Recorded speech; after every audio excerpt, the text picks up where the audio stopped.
स्वागत है आपका हमारी खास पेशकश सारे जहां से अच्छा में, जहां मैं पलक सहगल उठाती हूँ सिस्टम से जुड़े वो तमाम मुद्दे जिन पर बात होना वक्त की जरूरत है।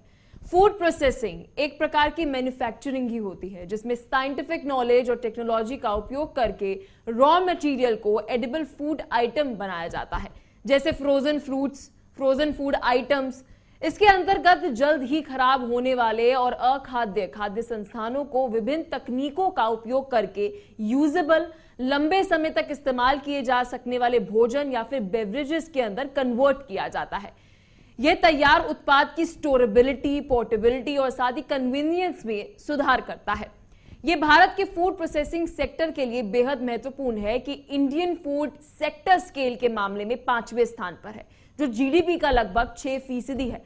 भारतीय निर्यात का 13% है और देश में समग्र इंडस्ट्रियल इन्वेस्टमेंट का 6% योगदान देता है।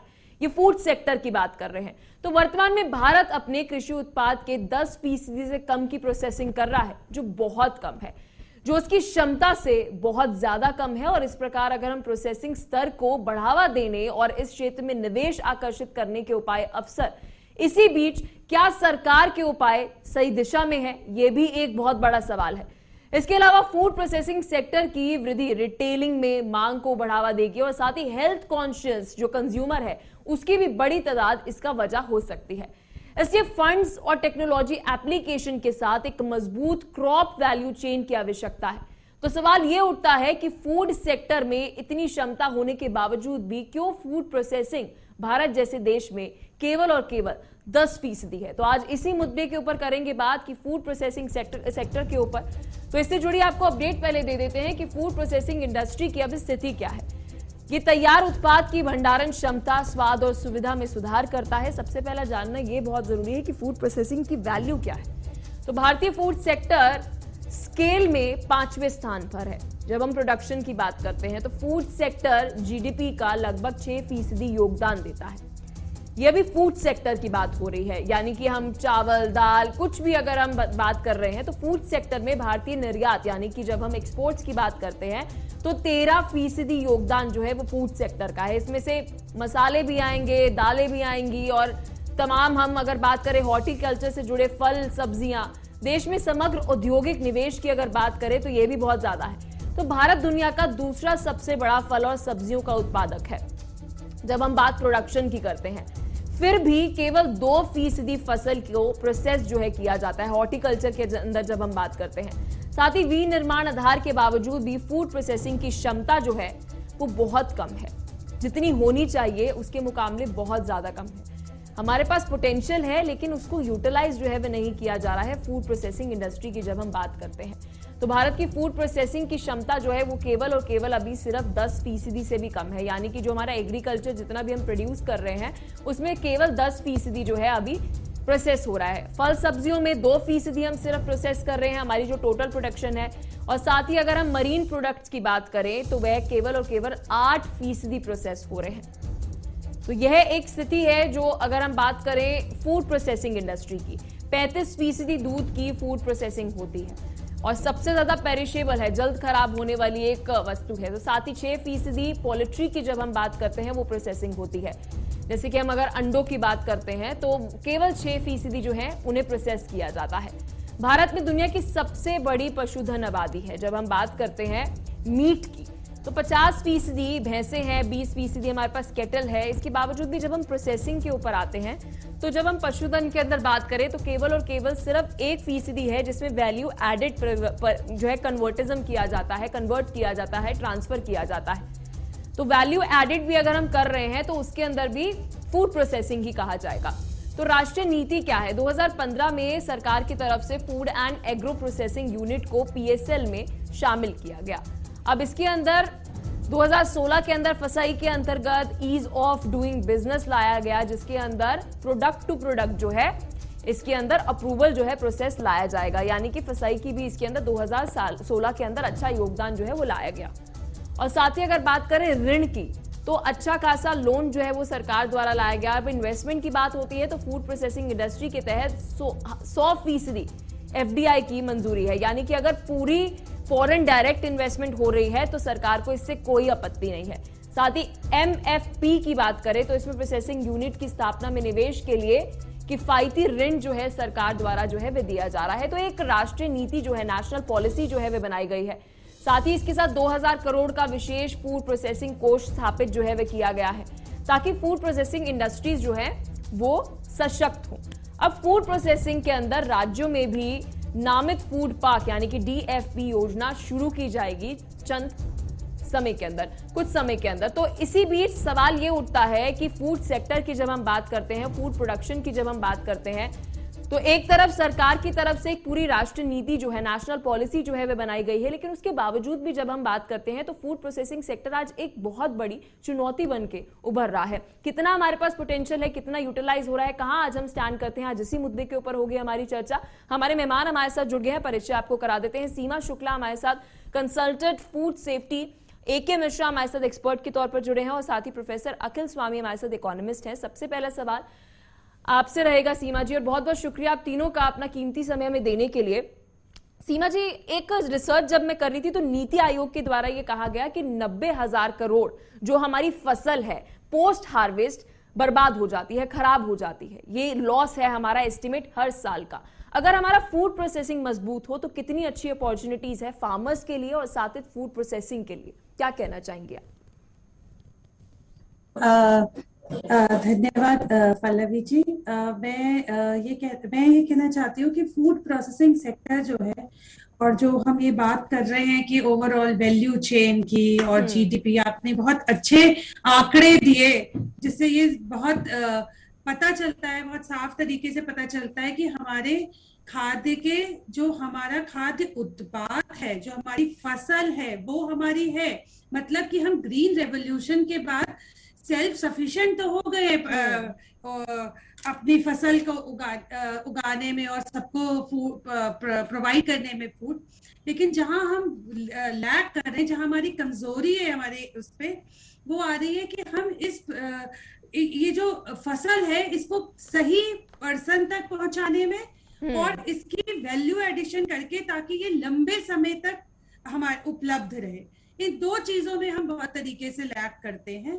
तो अगर मैं पहले मुद्दे पे बात करूं कि सबको अवेलेबिलिटी होनी चाहिए, तो इसका मतलब है कि हमें ना खाली जो प्रोसेसिंग यूनिट है वो जितनी ज्यादा करीब होंगी इन, क्योंकि क्या होता है कि ये जो आपका उत्पादन हो रहा है वो रूरल एरियाज में हो रहा है, गांव में हो रहा है, खेती हो रही है, और जो हमारी इंडस्ट्रीज है वो जाके शहरों में लगती है दूर। तो अब वो ट्रांसपोर्टेशन, उसमें ऑलरेडी इतना लॉस होता है, वो हमारी जो सप्लाई चेन है वो इतनी स्ट्रॉन्ग नहीं है कि आप उसको सही समय पर पहुंचा सके। दूसरा मुद्दा जो होता है, जी बिल्कुल बिल्कुल, हमारी जो ये ट्रांसपोर्टेशन, रोड, हमारे ये सब अब हो रहे। और दूसरा है जो आप बात कर रहे थे पेरिशेबल प्रोडक्ट्स की, जो कि जल्दी खराब होते हैं, जिन्हें हम पेरिशेबल प्रोडक्ट्स कहते हैं, जैसे कि हमारे फल, सब्जियां। तो अब आप समझ सकते हैं कि कितना जरूरी है कि वो समय पर पहुंचे सही जगह पे जहां पे उनकी प्रोसेसिंग हो सके, क्योंकि प्रोसेसिंग कोई खराब सब्जी को अच्छा नहीं कर देगी।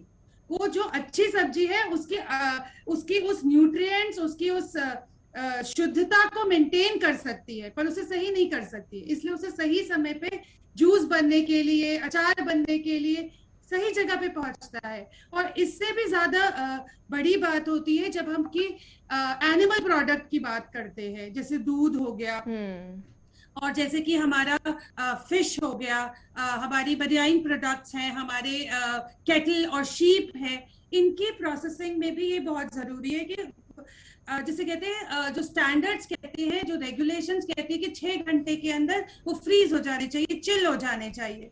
तो उस तरह के चिलिंग यूनिट्स क्या हमारे पास वहां उपलब्ध है? क्या हमारे पास उस हाइजीन लेवल के स्लॉटर हाउसेस वहां पर उपलब्ध है? कहाँ पर, जहाँ पे ये जो हो रही है, जो ये आपकी कटिंग, चॉपिंग, जो स्लॉटरिंग, उनकी कंडीशंस क्या है? वो सब चीजें हमारी इस वैल्यू एडिशन और इस प्रोसेसिंग के ऊपर बहुत इम्पैक्ट करती हैं। आपके पास वापस लौटूंगी सीमा जी। AK मिश्रा से मेरा सवाल रहेगा, सर जब हम बात करते हैं फूड प्रोसेसिंग की, क्या हमारी डोमेस्टिक मार्केट में, क्या हमारी डोमेस्टिक मार्केट जो है वो मजबूत है? क्या डिमांड है? अगर आज हम फूड प्रोसेसिंग को अगर मजबूत करते हैं तो क्या अभी मार्केट है हमारे पास? जी AK मिश्रा बिल्कुल, देखिए इंडिया की जो पॉपुलेशन है, अगर 1.3 बिलियन हम मान लें तो 1.3 बिलियन यानी 130 करोड़ लोग कुछ न कुछ खाना तो खाते ही थे। और अर्बनाइजेशन होने के कारण अब वो चीजें धीरे धीरे शिफ्ट हो रही हैं कि जैसे पहले लोग रॉ फूड जो प्रोडक्ट हुआ उसको इमीडिएटली कंज्यूम कर लेते थे, अब डब्बा बंद यानी प्रोसेस करके और उसकी लाइफ को, शेल्फ लाइफ को थोड़ा बढ़ा के कि उसको 4 महीने 6 महीने साल भर के बाद भी उसको यूज किया जा सके।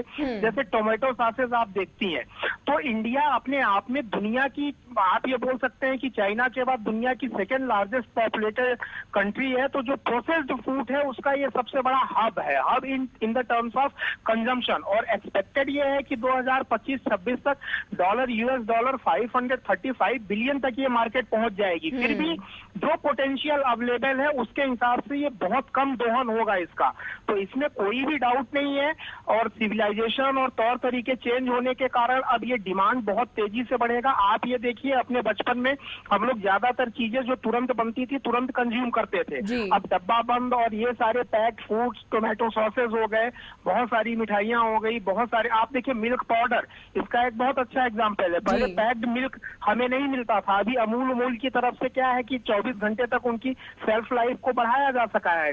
तो ये एक बहुत बड़ी मार्केट है। और दूसरी सबसे बड़ी अपॉर्चुनिटी है कि जो भूख है, यानी कि फूड को, फूड सेफ्टी, अभी देखिए गेहूं के एक्सपोर्ट के लिए इतना ज्यादा त्राहिमाम हुआ था पूरी दुनिया में, तो जो रेस्ट ऑफ अदर वर्ल्ड है, अदर कंट्रीज हैं, तो एक्सपोर्ट का भी एक बहुत बड़ा जो है अपॉर्चुनिटी हमारे पास है। अगर हम फूड प्रोसेसिंग इंडस्ट्री को ग्रो करते हैं तो भारत अपनी सबसे बड़ी जरूरत को पूरी करेगा, उसके साथ साथ दुनिया की भी जरूरत को पूरी करेगा। जस्ट 2-3 महीने पहले रसिया यूक्रेन वॉर में हमने देखा था कि पूरी दुनिया हमसे गेहूं की डिमांड कर रही थी और पूरी दुनिया की भीख हमने मिटाई थी। भारत के प्रधानमंत्री ने बोला था कि पूरी दुनिया का पेट भरने में हम सक्षम हैं।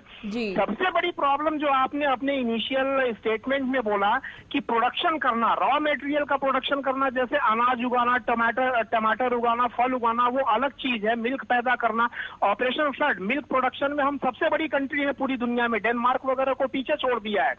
लेकिन उसको स्टोर करके उसकी सेल्फ लाइफ को बढ़ाना और कंज्यूमर तक सेफली पहुंचाना ताकि वो 2-4 महीने के बाद भी रीयूज हो सके, ये इसमें टेक्नोलॉजी और इनोवेशन की बहुत बड़ी जरूरत है। इस तरह की जो इंफ्रास्ट्रक्चर है, इंडिया अभी उसमें बहुत पीछे है। और शायद आपका टॉपिक भी यही है कि कैसे इन चीजों को इनहेंस किया जाए, ग्रोथ किया जाए, कि ताकि हम इसमें अपनी बादशाहत कायम कर सकें। अखिल जी, आपके पास आना चाहूंगी। जब की बात करते हैं, फूड सेक्टर की नहीं, वहां पर तो हम बेहतरीन प्रदर्शन कर रहे हैं, लेकिन जब हम फूड प्रोसेसिंग की बात करते हैं तो हमारी इकोनॉमी के लिए आने वाले समय के अंदर ही कितना महत्वपूर्ण है? देखिए पलक जी, देश की इकोनॉमी के लिए, उत्पादक की इकोनॉमी के लिए और टोटल इकोनॉमिक सिचुएशन को इंप्रूव करने के लिए आवश्यक है कि जितने भी पक्ष हैं सबको लाभ हो। जो प्रोड्यूसर है उसको भी लाभ हो, जो प्रोसेसर है उसको भी लाभ हो, जो कंज्यूमर है उसको भी लाभ हो। देखिए वास्तविकता में हमारे यहाँ अलग अलग प्रदेशों में, जैसे अगर आप उदयपुर में राजस्थान में जाएं तो वहां पे जो शरीफा है उसका इतना ज्यादा प्रोडक्शन होता है कि आप अनुमान नहीं लगा सकते जो बाकी देश में बिकता है। माल्टा जो पहाड़ों के अंदर होता है उसका इतना ज्यादा प्रोडक्शन होता है कि वो सड़कों पे गिरा रहता है, उसको उठाने वाले लोग नहीं मिलते हैं। तो वास्तविकता जो प्रोसेसर है, जैसे पूर्व वक्ता ने बहुत अच्छी बात कही कि ये प्रोसेसिंग यूनिट्स अगर ग्रामीण क्षेत्रों में लगे जहां पे ट्रांसपोर्टेशन कॉस्ट कम हो, और सबसे बड़ा रोल इसमें गवर्नमेंट का ये है कि अगर टैक्सेस को कम किया जाए, बल्कि अगर आप चाहते हैं कि किसान, जैसे पहले पिछले कार्यक्रम में आपने ये बात बताई थी कि जो एग्रीकल्चरल प्रोडक्शन है उससे तुलना में अब फूड प्रोडक्शन और हॉर्टिकल्चरल प्रोडक्शन का जो अनुपात है वो बढ़ रहा है और धीरे धीरे जो हमारे कृषक हैं वो उस तरफ शिफ्ट कर रहे हैं। तो अगर उनको लाभकारी मूल्य मिलेगा, अगर उनकी इनकम बढ़ेगी, तो उनकी जो डिमांड है टोटल मार्केट में बढ़ेगी और देश की आर्थिक स्थिति उससे इंप्रूव होगी। तो इसमें जो आवश्यक है कि अगर टैक्सेस को कम किया जाए, अगर ट्रांसपोर्टेशन कॉस्ट को कम किया जाए, अगर पैकेजिंग कॉस्ट को कम किया जाए, तो देखिए आज की समस्या, अगर आप एक इकोनॉमी, एक पर्टिकुलर प्रोसेसिंग यूनिट्स की बॉटल की कॉस्ट की कैलकुलेशन करें तो आप ये देखेंगे कि जो उसकी रॉ मटेरियल की कॉस्ट है वो टोटल कॉस्ट का एक बहुत बड़ा छोटा सा भाग है। उसमें ट्रांसपोर्टेशन कॉस्ट, उसमें टैक्सेस, उसमें पैकेजिंग कॉस्ट की कॉस्ट बहुत ज्यादा है। तो मैं ये मानता हूं कि सरकार को पूरी तरह से इसको सब्सिडाइज करना चाहिए, टैक्सेस को नील करना चाहिए, ट्रांसपोर्टेशन कॉस्ट में सब्सिडी देनी चाहिए, जो यूनिट्स हैं, प्रोसेसिंग यूनिट्स हैं, उनको ग्रामीण क्षेत्रों में लगाना चाहिए, क्योंकि हम ये मानते हैं कि हमारे देश की अगर 60% जनता की आर्थिक स्थिति इंप्रूव होगी तो पूरे देश की आर्थिक स्थिति इंप्रूव होगी। और एक्सपोर्ट को बढ़ावा देने के लिए गवर्नमेंट का इंटरवेंशन बहुत ज्यादा आवश्यक है, क्योंकि ये जो कोऑपरेटिव सोसाइटीज हैं और कृषक हैं उसको नहीं उसका उपयोग कर सकते, तो एक समन्वयन की आवश्यकता है और इसमें गवर्नमेंट का बहुत बड़ा रोल है। जैसे पिछले कार्यक्रम में हमारे वैज्ञानिक महोदय ने बताया था कि न्यूजीलैंड का जो सेब है वो बहुत लंबे समय तक चलता है, क्योंकि टोरेंट प्रोडक्शन के बाद उसको फैक्ट्रियों के अंदर ले जाते हैं और उसके अंदर उसका पेस्टिसाइड और जितना है उसकी केमिकल चीजें हैं वो हटाई जाती हैं, जिससे उसकी शेल्फ लाइफ बढ़ जाती है। हमारे यहाँ ऐसी कोई सुविधा नहीं, तो शेल्फ लाइफ बढ़े, प्रोसेसिंग यूनिट्स लगे, कंज्यूमर को सस्ते दाम पे मिले, अगर, क्योंकि कंज्यूमर भी बहुत इंपॉर्टेंट रोल प्ले करता है। और हिंदुस्तान का जो कंज्यूमर है, अगर आप विदेश में जाएं तो वहां पे जो प्रोसेस यूनिट्स का कंजम्पशन है वो बहुत ज्यादा है हमारे देश से, क्योंकि हम लोग प्राइस कॉन्शियस हैं। तो अगर ये आप चाहते हैं कि मिडिल इनकम ग्रुप में जाए, लोअर इनकम ग्रुप में जाए, जिससे उनकी हेल्थ कॉन्शियसनेस भी बढ़े, उनकी जो मेल न्यूट्रिशन है उनकी समस्या भी दूर हो, तो टैक्सेस को कम करके और प्रोसेसिंग कॉस्ट को कम करके उपयुक्त मूल्य पर अगर कंज्यूमर को प्रोडक्शन मिलेगा तो जो उत्पादक है उसको भी फायदा होगा, प्रोसेसिंग यूनिट्स को भी फायदा होगा और जो कंज्यूमर है उनको भी फायदा होगा। सीमा जी, आपके पास आना चाहूंगी, क्योंकि अखिल जी ने बहुत महत्वपूर्ण बात की है और जब हमने डिबेट स्टार्ट करी थी तब आपने भी ये बात जो कही थी कि जब हम ग्रामीण क्षेत्रों की बात करते हैं, ग्रामीण क्षेत्रों के अंदर ही प्रोसेसिंग यूनिट्स जो है वो होनी चाहिए। मान लीजिए फॉर एग्जाम्पल स्ट्रॉबेरी की अगर हम बात करते हैं तो आजकल मार्केट के अंदर फ्रोजन स्ट्रॉबेरीज मिलती हैं, अगर वहां पर प्रोसेसिंग यूनिट बना भी दी गई कि हमने जी स्ट्रॉबेरी को प्रोसेस कर दिया और फ्रोजन स्ट्रॉबेरी बना दी, तो क्या उसके बाद हमारा लॉजिस्टिक इतना स्ट्रांग है, क्या हमारे पास कोल्ड स्टोरेज है एक मजबूत की, इंफ्रास्ट्रक्चर की अगर हम बात करते हैं तो क्या इतना मजबूत है हमारे पास? जी पलक जी, बहुत बढ़िया बात आपने बोली है कि खाली ग्रामीण क्षेत्र में, जब मैं ग्रामीण क्षेत्र में इंडस्ट्री की बात करती हूँ तो मैं उधर ही नहीं करती हूँ, उस क्षेत्र के पूरी डेवलपमेंट करनी पड़ेगी आपको। यदि आपको फ्रोजन स्ट्रॉबेरी बनानी है तो आपको अच्छा इलेक्ट्रिकल सप्लाई चाहिए वहां पर, अगर वहां पे अच्छी रोड नेटवर्क चाहिए, पूरी फ्रोजन सप्लाई, कोल्ड चेन जिसे हम कहते हैं अपनी भाषा में, कोल्ड चेन को मेंटेन करना है आपको, जहां से स्टार्ट हुआ है और जहां पे डिलीवरी होगी, रिटेल पे भी, क्योंकि अभी क्या होता है खाली रिटेल में सब्जी दिखे सुंदर सी उससे काम नहीं चलेगा, तो आपको वो पूरी की पूरी चेन, लोग जीपीएस लगाते हैं। और अभी जो मैं आपको एक पॉइंट इसमें ऐड करना चाहती हूँ कि टेक्नोलॉजी और इनोवेशन, जैसा अखिलेश जी ने भी कहा, मिश्रा जी ने कहा कि ये एक बहुत बड़ा इम्पोर्टेंट एलिमेंट है, टेक्नोलॉजी एंड इनोवेशन लगाकर उसको कॉस्ट इफेक्टिव बनाना, जो अखिल जी, ये ही एक्चुअली हमारी फूड प्रोसेसिंग की ओवरऑल सक्सेस का डिपेंडेंट इसी पे होगा। दो बहुत इंपॉर्टेंट पॉइंट्स पे मैं यहाँ बोलना चाहूंगी कि हम वैल्यू एडिशन की बात कर रहे हैं, हम प्रोसेसिंग की बात कर रहे हैं, हम शेल्फ लाइफ बढ़ाने की बात कर रहे हैं, तो ये किस तरीके से अचीव होगा? ये अचीव होता है जब हम कोई फूड एडिटिव्स डालते हैं, जो सिंपल लैंग्वेज में बोले तो किसी प्रकार के केमिकल्स है जो कि रेगुलेशन, जो कि रिसर्च, जी प्रिजर्वेटिव जो रिसर्च किए हुए हैं और जो कि डालने से, एक लेवल तक डालने से हमें नुकसान नहीं पहुंचाए। लेकिन क्या लोग उससे ज्यादा डाल देंगे? क्या हमारा सिस्टम इतना स्ट्रांग है कि कितना डालना है, क्या करना है? लोग इतने अवेयर हैं? फिर दूसरा तरीका है कि अगर हम पैकेजिंग के जरिए इनकी शेल्फ लाइफ बढ़ाते हैं, जैसे यूएचटी ट्रीटेड मिल्क, जैसे डब्बा बंद जो मिल्क कहते हैं, जो कि शेल्फ लाइफ 6 महीने है, या आप माजा पीते हैं या जो टेट्रा पैक्स में लेते हैं, तो वो एक पैकेजिंग किट, फिर उसमें कॉस्ट बढ़ती है, उसमें आपकी जिस कंडीशंस में पैक होना चाहिए वो बिल्कुल स्टेरिलाइज है। समझिए जैसे हम ऑपरेशन थिएटर में जा रहे हैं वैसे ही हम वो स्टेरिलाइज्ड बनाने जा रहे हैं। तो मैं ये कहूंगी कि ओवरऑल अर्बनाइजेशन और कंज्यूमर की एक्सपेक्टेशंस तो बढ़ रही है, प्रोसेस फूड की भी तरफ जा रहे हैं, क्योंकि सब लोग काम कर रहे हैं तो सबको क्विक फूड चाहिए, सब सैटरडे संडे कुकिंग में जाना चाहते हैं, बाकी दिन जो मिले फटाफट खाओ। लेकिन उसके साथ उनकी साथ लोग ऑर्गेनिक फूड की तरफ भी जा रहे हैं, साथ लोग न्यूट्रिशियस फूड की तरफ भी जा रहे हैं। तो ये सारी चीजें हमें ध्यान में रखते हुए ही वैल्यू एडिशन और फूड प्रोसेसिंग की तरफ देखेंगे कि ऑर्गेनिक अगर बोल रहे हैं यानी पेस्टिसाइड्स फ्री है, अगर हम पेस्टिसाइड फ्री बोलते हैं तो हमारा प्रोडक्शन हॉर्टिकल्चर या फूड प्रोडक्शन जो हमारी एग्रीकल्चरलिस्ट है उनके लिए हमें एक इनोवेटिव मेथड निकालना पड़ेगा, जिससे कि वो जो हमारे इंसेक्ट्स है और ये जो हमारी फसलों को अलग तरीके की बीमारियां होती है उसके लिए हमें कोई और तरीका निकालना पड़ेगा ग्रोथ और उसका। फिर एक्सपोर्ट की भी बात करूं तो वहां पे भी फूड सेफ्टी की बात बहुत इंपॉर्टेंट हो जाती है, वरना कोई आपका क्यों लेगा इंडिया से। इंडिया का प्रोडक्ट बहुत है लेकिन इंडिया के को अपनी क्वालिटी भी मेंटेन करके रखनी है, तभी वो सक्सेसफुल हो सकते हैं। शायद आज ही हम कोई खबर पढ़ रहे थे, कफ सिरप जो है बाहर किसी देश के अंदर जो है उसकी क्वालिटी के ऊपर, बहरहाल वो अलग टॉपिक है।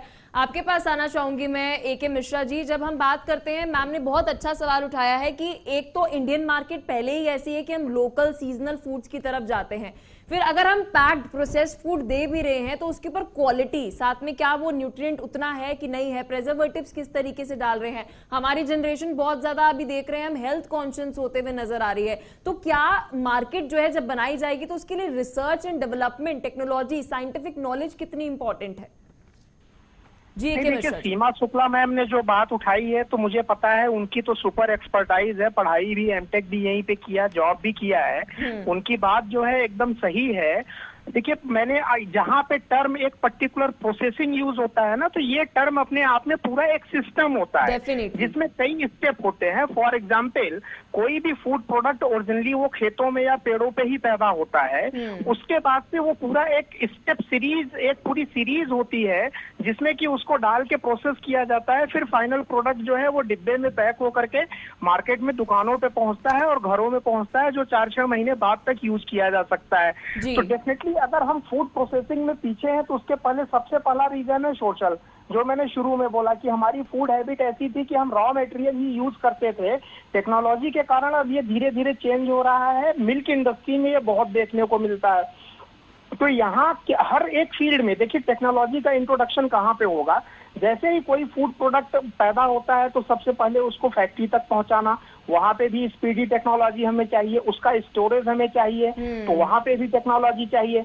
फिर उस चीज को प्रोसेस करके फिनिश गुड बनाने में जो भी चीजें चाहिए, चाहे टेट्रा पैकिंग हो, फिर उसका केमिकल प्यूरिफिकेशन वगैरह, या जो चीजें उसमें एडिटिव मिलाई जाती हैं वैल्यू एडिशन के लिए, जैसे आप डालडा घी में देखती हैं vitamin A, D and E added, हाँ, ये सारी चीजें, बहुत सारी चीजों में बहुत सारी चीजें मिलाई जाती हैं। तो डेफिनेटली अगर हम पीछे हैं तो हम उस लेवल पे नहीं है जो कि फॉरेन कंट्री में है। तो हमें इन्वेंशन पे भी बहुत ज्यादा ध्यान देना पड़ेगा, चाहे टेक्नोलॉजी को हम आयात करें चाहे इन्वेंट करें। ऐसा कोई बहुत खास टेक्नोलॉजी नहीं है जो इंडिया के पास नहीं है। एक उदाहरण मैं आपको देता हूँ, एक बहुत अच्छी चीज जो ये कृषि बिल ये अभी केंद्रीय सरकार लाई थी जिसका बड़ा विरोध हुआ, ये बड़ा दुखदायी था। उसमें देखिए सबसे ज्यादा फोकस ये था कि जो फूड प्रोडक्ट आपने बोला कि चूहे खा जाते हैं, ये बहुत सही बात है। वेस्टेज इतना ज्यादा होता है, चूहे खा जाते हैं, वो अनाज सड़ जाता है। तो उसको रोकने के लिए बहुत ही आधुनिक तरीके का जो स्टोरेज की फैसिलिटी लगाने की यहाँ पे थी, अब वो तो इंडस्ट्रियलिस्ट ही करेंगे, किसान तो कर नहीं पाएंगे। तो वो उस चीज का विरोध हुआ जो कि गलत है।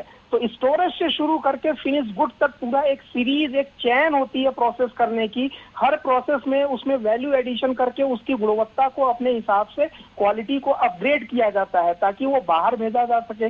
तो इसमें स्टोरेज भी बहुत जरूरी है, ट्रांसपोर्टेशन भी बहुत स्पीडी चाहिए। जितने भी पेरिशेबल प्रोडक्ट होते हैं, जैसे दूध होता है, मैं गवर्नमेंट को फिर धन्यवाद बोलूंगा कि 2-3 साल पहले एक योजना शुरू की थी कि मिल्क वैन, ट्रेन की पूरी मिल्क की ट्रेन ही इन्होंने, और डेडिकेटेड फ्रेट कॉरिडोर भी इसीलिए बन रहा है। तो गवर्नमेंट 360 डिग्री पे इस चीज को कर रही है। न केवल जो है ये इनके लिए लैब इस्टेब्लिश कर रही है, टेक्नोलॉजी भी इंट्रोड्यूस कर रही है, जो ऋण वगैरह चाहिए इंडस्ट्रियलिस्ट को वो भी कर रही है, प्रमोट भी कर रही है। अगर आप अभी डाटा देखेंगे तो मैं आपको डाटा बताऊं, PMKSY इसके हिसाब से 41 mega food parks, 348 cold chain projects, उसके बाद 68 एग्रो प्रोसेसिंग क्लस्टर, 281 जो है प्रपोजल्स, ये सारे के सारे पड़े हुए हैं। ये इनका भी हब ऑल ओवर कंट्री में डेवलप किया जाएगा। जो चीज जहां पैदा, अब जैसे एप्पल है, अगर एप्पल पहाड़ों पे पैदा होती है तो वहीं पे उसकी एक फुल फ्लैग फैक्ट्री लगाया जाए और एप्पल से रिलेटेड जितने फूड प्रोडक्ट बन सकते हैं जो पैक्ड हो सकते हैं वही हो करके। AK Mishra ji, ease of business बहुत जरूरी है। मैं आना चाहूंगी अखिल जी के बाद, जब हम ईज ऑफ बिजनेस की बात करते हैं तो मेरे पास एक आंकड़ा भी है। जब हम ईज ऑफ बिजनेस की बात कर रहे हैं, हमारे हॉर्टिकल्चर सेक्टर के अंदर जितना हम प्रोड्यूस कर रहे हैं वो बढ़ तो रहा है लगातार, लेकिन जब हम बात करते हैं प्रोसेस होने की हॉर्टिकल्चर सेक्टर के अंदर, सिर्फ 2% जो है हम उसके अंदर प्रोसेसिंग कर रहे हैं। कितना जरूरी है हॉर्टिकल्चर सेक्टर के अंदर प्रोसेसिंग?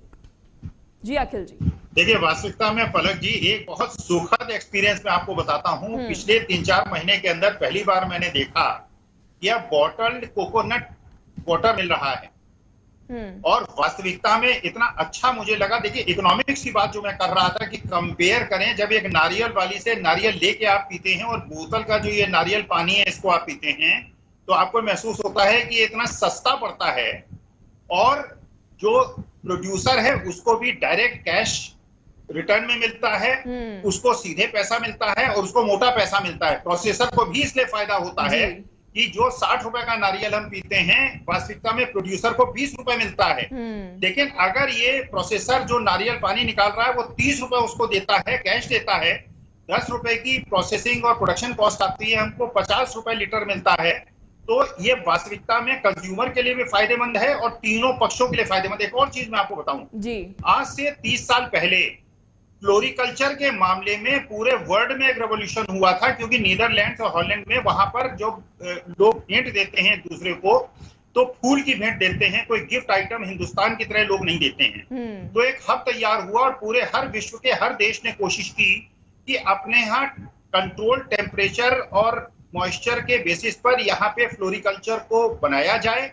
और हिंदुस्तान पूरी तरह से फेल हो गया उसके अंदर, जबकि इतना ज्यादा स्कोप था कि फार्मर्स को कम एरिया में बहुत ज्यादा लाभ हो सकता था। और यूपी के अंदर मैंने देखा करीब 25-30 यूनिट्स थी, लेकिन केवल कोल्ड चेन न होने की वजह से, ट्रांसपोर्टेशन न होने की वजह से, उसको अपने हिंदुस्तान के एयरपोर्ट से हॉलैंड तक पहुंचाने के लिए जो टाइम है उसको कम न कर पाने की वजह से दूसरे देशों से आगे बढ़ गए और हम लोग पीछे रह गए। वास्तविकता में गवर्नमेंट का, जैसे मिश्रा जी ने कहा, गवर्नमेंट का बहुत बड़ा रोल है।